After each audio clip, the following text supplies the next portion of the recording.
কৃতজ্ঞতা বিপিএল অনেক কিছু হচ্ছে, অপরিচ্ছন্ন পরিবেশ আমরা দেখেছি, বিভিন্ন ভাইদের উৎপাত বাংলাদেশ ক্রিকেট বোর্ডের গেটের সামনে আমরা দেখেছি, মূল ফটক ভাঙার ঘটনা আমরা দেখেছি। এর বাইরেও ইনসাইডে অনেক ঘটনা ঘটেছে, যে ব্যাপারগুলো আমরা দেখিনি, অবগত আছি। এবং মাঠের ক্রিকেটে উল্টাপাল্টা ঘটনা কখন ঘটবে সেটা নিয়ে সবার মধ্যে যখন একটা শঙ্কা তৈরি হয়েছিল, তখন সেই শঙ্কাকে মোটামুটি বাস্তবায়নের দায়িত্ব কাঁধে নিয়েছেন ওশানে থমাস।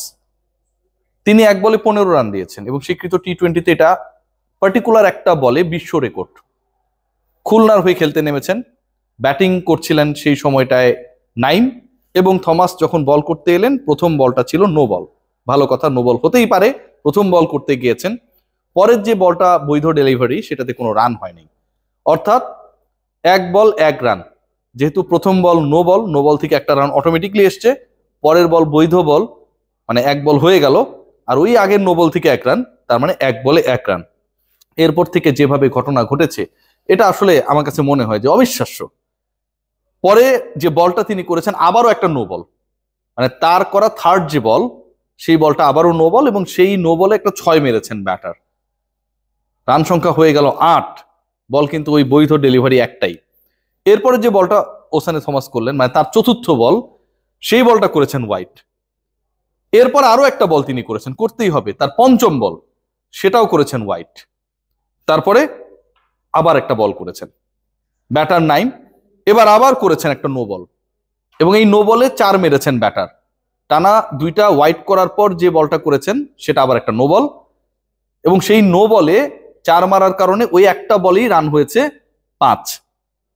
এই যে ঘটনাটা ঘটলো, প্রথম বল নো বল 1 রান, দ্বিতীয় বল বৈধ ডেলিভারি, কোনো রান হয় নাই, এবং টোটাল নাম্বার অফ বল ওই একটাই যেটা বৈধ ডেলিভারি হয়েছে, নো বল থেকে 1 রান।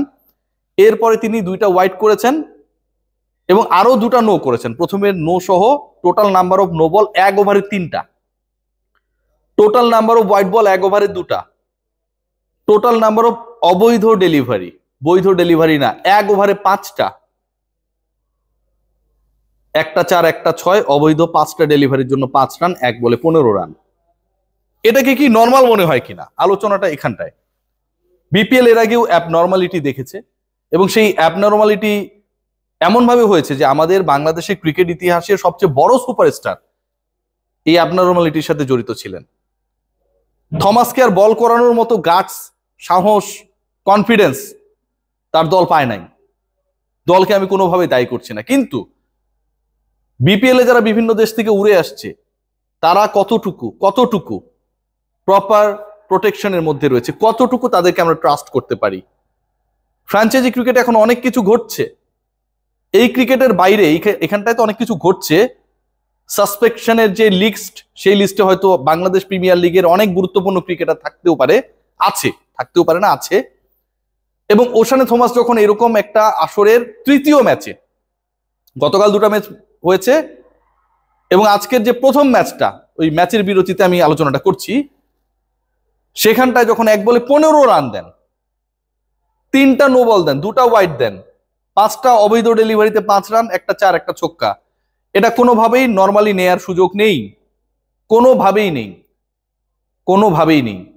একটা বল করতে গিয়ে 5টা অবৈধ ডেলিভারি, কোনোভাবেই নেই। এবং এই 15 রান চট্টগ্রামকে স্বপ্ন দেখাচ্ছিল ভালোভাবে ফাইট ব্যাক করতে, কিন্তু সেটা শেষ পর্যন্ত হয় নাই। জুয়ার বিজ্ঞাপনে আমরা দেখছি আমাদের টপ মডেল নায়িকা ঢালিউডের যারা, তাদের নাম স্পোর্টসের সাথে কানেক্টেড এরকম একজন প্রেজেন্টারকে আমরা দেখছি, যে রিপোর্ট হয়েছে প্রথম আলোতে, এটা আমার কথা না, যে তিনিও জুয়ার বিজ্ঞাপন নিজের মধ্যে জড়িয়ে গেছেন। আরো অনেক নায়িকাকে আমরা দেখছি। এই যে ঘটনাগুলো ঘটছে, এগুলো কি সবই বিচ্ছিন্ন ঘটনা, নাকি হচ্ছে সবগুলোই একটার সাথে অপরটা জড়িত? সবচেয়ে বড় ইস্যু যেটা আপনারা খেয়াল করে দেখবেন, যে কিছুদিন আগে একটা বড় রিপোর্ট হয়েছিল সম্ভবত দ্য টেলিগ্রাফে, সেখানটায় বলা হয়েছিল যে বিপিএল এর মতো যে লিগগুলো হয়, সেখানটায় হোস্ট যারা, যেমন বাংলাদেশ ক্রিকেট বোর্ড, তারা আইসিসি থেকে এন্টি কারাপশন ইউনিটে যারা কাজ করেন, আকসু কর্মকর্তা হিসেবে যারা কাজ করেন, ইন্টারন্যাশনালি যারা কাজ করেন, তাদের থেকে লোকাল যারা, তাদের দিয়ে দুর্নীতি প্রতিরোধ, অনুসন্ধান, দমনের চেষ্টা করেন। ইন্টারন্যাশনাল ক্রিকেট কাউন্সিল থেকে কাউকে তারা আনার চেষ্টা করেন না। এখানটায় কেউ আছে কিনা আমি এখন পর্যন্ত শিওর না, কালকের মধ্যে শিওর হয়ে যাবো, আপনাদের জানাবো। সো আমার কাছে মনে হয় সাসপেকশনের যথেষ্ট কারণ রয়েছে। মেহেদী হাসান মিরাজ আমার ভাই, তাকে নিয়েও আলোচনা করতে চাই। সবসময় পজিটিভ বলে আজকে একটু নেগেটিভ বলবো। টাইমড আউট বিতর্ক আবারও ফিরে এসেছে, এবং সেই টাইমড আউট বিতর্ক মানে ওই ম্যাচেই অনেকগুলো ঘটনা ঘটেছে। আম্পায়ারের সাথে আলোচনা, অ্যাপিল করা, পার্টিকুলার কর্নেল বা কিছু একটা ব্যাটসম্যান ছিলেন, খুব একটা বিখ্যাত কেউ না, তাকে আউট করা, তার লেটে ক্রিজে আসা, এবং শেষ পর্যন্ত আম্পায়ার আউট দিলেন। তারপরে মিরাজের কাছে মনে হলো যে না, তার আউটটা নেবেন না। এটা হিট অফ দ্য মোমেন্টে যদি হয়ে থাকে একরকম, আবার যদি আপনি আউটের জন্য এত ঘটনা ঘটানোর পর যদি আবার শেষ পর্যন্ত আপনি বলেন যে দরকার নাই, তাহলে এই ইস্যুটা এত বাড়ানোর দরকার ছিল না। You have to go straight. আপনি হয় আউটের জন্য আবেদন করলে আউট যদি হয় বৈধভাবে, সেই আউটটাকে আপনি নেবেন, অথবা আপনি যদি ছাইরা দেন, তাহলে এই নাটকের দরকার নাই ভাই, একদমই প্রয়োজন নাই।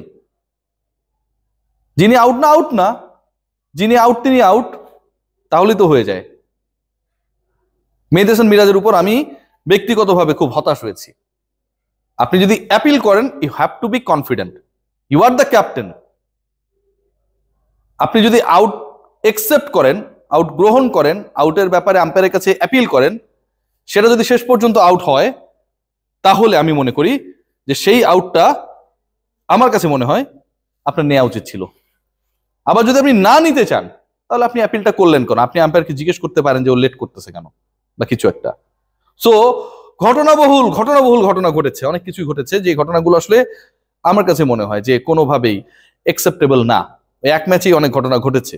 মেহেদী হাসান মিরাজের প্রতি আমি ব্যক্তিগতভাবে হতাশ, এবং একই সাথে ওশানে থমাস যেটা করেছে সেটা আমি ব্যক্তিগতভাবে যথেষ্ট সন্দেহপ্রবণ অবস্থায় রয়েছি। 1 বলে 15 রান দেয়া, বিশ্ব রেকর্ড করা, 5টা অবৈধ ডেলিভারি করা, 2টা ওয়াইড 3টা নো, এটা ভাই ডিফিকাল্ট টাস্ক। ওখানটায় আমি কিংবা অন্য যে সহকর্মীরা, আমরা যারা স্পোর্টসে কাজ করি, সবাই কম বেশি তাদের স্কুল কলেজ লাইফে ক্রিকেট খেলেছে, তারা হলো মনে হয় এত বড় এত বাজে বোলিং করতো না। It should be taken under scrutiny, it should be. শেষ পর্যন্ত সবচেয়ে বড় ব্যাপার যেটা, বিপিএল থেকে বিতর্ক এখন পর্যন্ত যাচ্ছে না, this is the second day. আমরা আশা করি, উই ওয়ান্ট যে পরবর্তী যে ডেজগুলো আসবে সেগুলো যেন বিতর্ক মুক্ত থাকে, এবং ফিক্সিং টিক্সিং যে ঘটনাগুলো ঘটছে বিভিন্ন সময় বিভিন্ন ফ্র্যাঞ্চাইজি লিগে, বিপিএলেও যে এই ঘটনাটা ঘটবে না বা যারা ধান্দাবাজ তাদের চোখ থাকবে না, এটা নিয়ে কোনো ধরনের ডাউট নেই। অনেকগুলো দলকে নিয়ে আসর শুরুর আগেই অনেকের মধ্যে সন্দেহ রয়েছে, সেটা আমরা অন এন্ড অফ সবাই জানি। সো শুধু সেই দল না, অন্য দলের ক্রিকেটাররাও উল্টাপাল্টা কাজ করতে পারে, সেই ব্যাপারটাও যেন মাথায় রাখা হয়। সবাই ভালো থাকবেন, টেক গ্রেট কেয়ার।